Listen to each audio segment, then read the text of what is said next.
font-ils ballonner? Bonjour à vous et bienvenue dans cette nouvelle vidéo, je suis ravie de vous retrouver. Je m'appelle Coralie Béguin, je suis naturopathe spécialisée dans les troubles digestifs chroniques.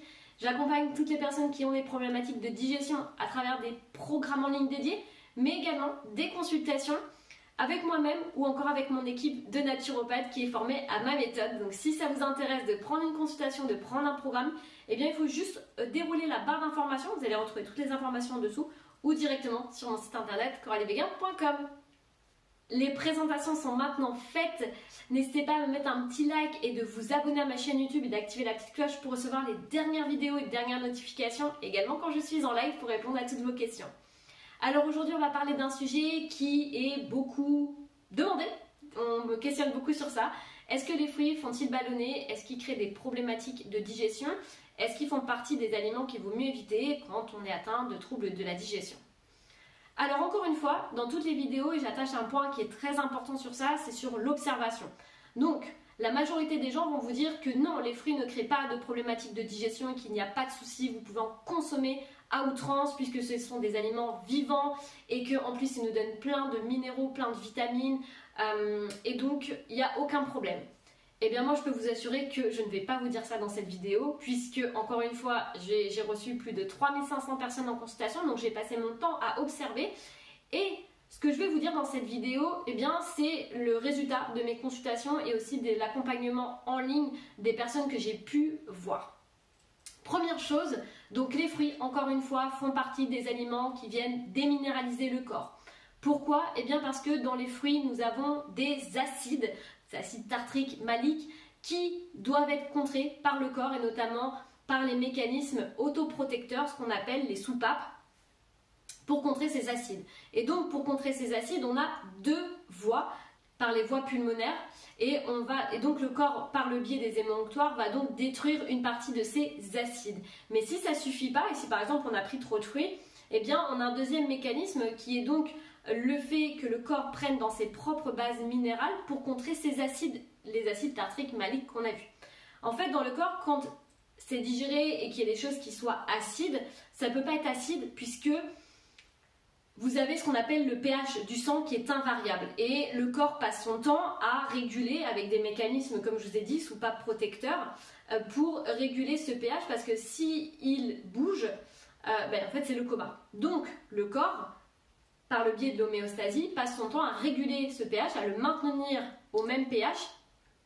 Et nous, en fait, on va avoir des petits désagréments qui peuvent se mettre en place quand on a une alimentation qui est trop riche en acides. Et notamment, eh bien, on peut avoir de la déminéralisation, ce qu'on appelle. Donc ça va être du dédoublement des ongles.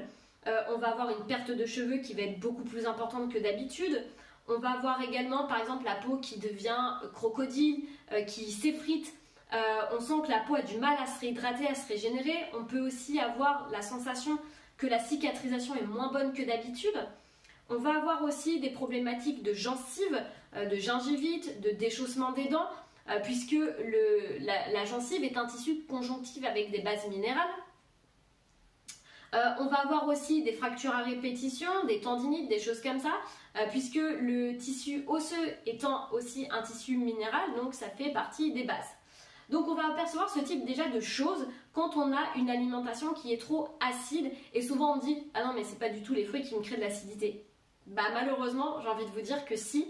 Et encore une fois je pense que dans cette vidéo il y a des personnes qui ne seront pas d'accord avec moi et c'est tout à fait ok.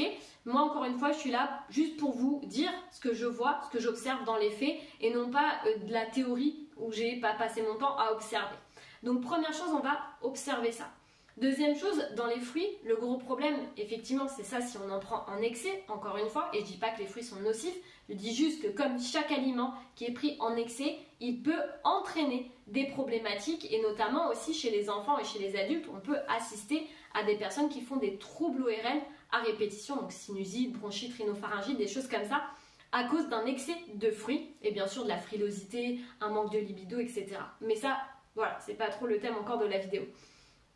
Deuxième chose également, sur les fruits et les troubles digestifs, en fait, encore une fois, le fruit étant rempli de fibres, si votre côlon est irrité, qu'il a déjà vécu des traumatismes avec du stress, que vous avez manqué d'allaitement, que vous n'avez pas une alimentation qui a été digeste, vous avez manqué peut-être de protéines, de fibres, que vous avez manqué de féculents, et bien effectivement, si vous prenez peut-être 2 ou 3 fruits dans la journée et que vous avez le sentiment de ballonner, ça veut dire que les fruits ne vous conviennent pas et ça veut dire qu'il va falloir les arrêter peut-être à une période donnée. Deuxième chose. Troisième chose également, les fruits sont très rafraîchissants.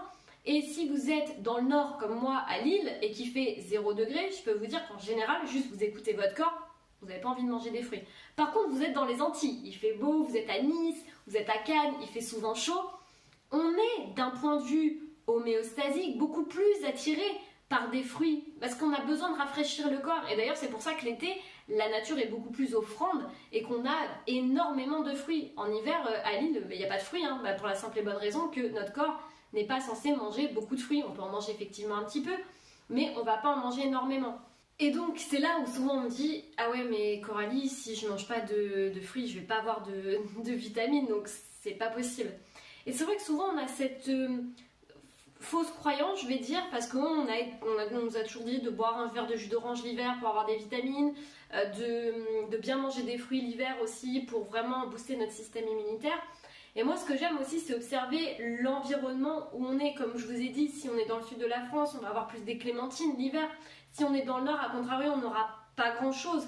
Et bien, pour la bonne raison, c'est parce que l'environnement est adapté, enfin l'alimentation est adaptée par rapport au climat, mais surtout par rapport à notre métabolisme en fait de base. Et si la terre, si l'environnement où on est, il n'y a pas de fruits l'hiver, et bien c'est pour la simple et bonne raison, c'est que notre vitalité et notre homéostasie de base ne pourra peut-être pas potentiellement bien le digérer.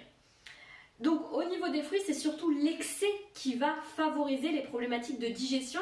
Et c'est vrai que souvent, quand on commence à avoir une alimentation où on veut faire attention, on va manger plus de légumes et plus de fruits. Ce qui est tout à fait normal, puisqu'on va éviter les produits industriels, on va éviter les fast-foods.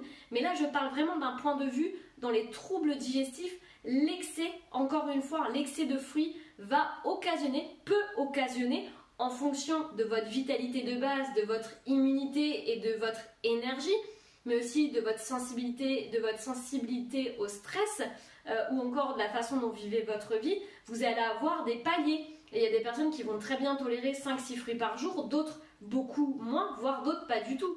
Et encore une fois, l'excès de fruits dans les troubles digestifs et notamment la candidose peut vraiment aggraver certaines situations, et notamment des candidoses, des mycoses, peut participer à des ballonnements.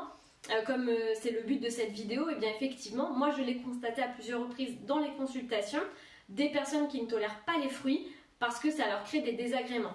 Et j'ai remarqué aussi une chose, souvent, quand vous ne tolérez pas les fruits, quand ça vous crée des ballonnements, des désagréments de digestifs, eh bien c'est souvent aussi parce que votre estomac ne les supporte pas. Ça veut dire quoi? Ça veut dire qu'en fait votre estomac, comme le fruit étant acide, si votre estomac ne produit pas assez d'acide chlorhydrique et qu'il n'est pas assez fort pour digérer, eh bien vous allez ballonner quasiment instantanément après, ou alors vous allez avoir la sensation d'avoir le ventre qui gonfle, d'avoir des gaz qui sont emprisonnés et qui sont impossibles à sortir à la prise une fois que vous avez pris vos fruits.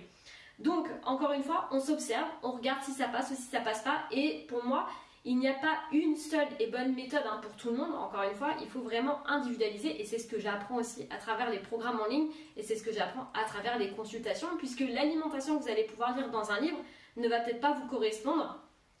Ça va peut-être aider votre voisin, ça va peut-être aider votre grand-mère, votre frère, mais par contre pour vous ça ne vous correspondra pas parce que vous avez d'autres problématiques, d'autres antécédents qui vont faire que ça ne fonctionnera pas sur vous. Donc on revient à l'écoute de soi, on s'observe et on observe, et si à un moment les fruits ne passent pas, ça ne sert à rien de se forcer en se disant mince je vais rater les vitamines. Les vitamines vous allez les avoir dans d'autres aliments. Voilà, en tout cas j'espère que cette vidéo vous a plu. N'hésitez pas à télécharger le test, à faire le test comment se porte votre ventre. Vous avez une quinzaine de questions qui est complètement gratuite et vous allez voir un petit peu l'état de votre système digestif à travers ce test. Donc vous pouvez le retrouver sur mon site internet ou directement dans la barre du dessous, juste en dessous de YouTube. Et en prenant ce test, vous allez recevoir mes newsletters qui vont vous donner d'autres conseils pour avancer sur votre santé et notamment sur votre trouble digestif. En tout cas, moi je vous embrasse, prenez surtout bien soin de vous. Surtout, le plus important c'est que vous passiez à l'action et que vous écoutiez.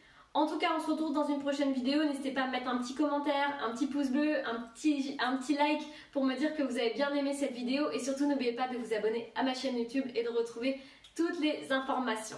En tout cas, moi je vous embrasse, prenez bien soin de vous, de votre santé et de votre ventre et on se retrouve très vite dans une prochaine vidéo.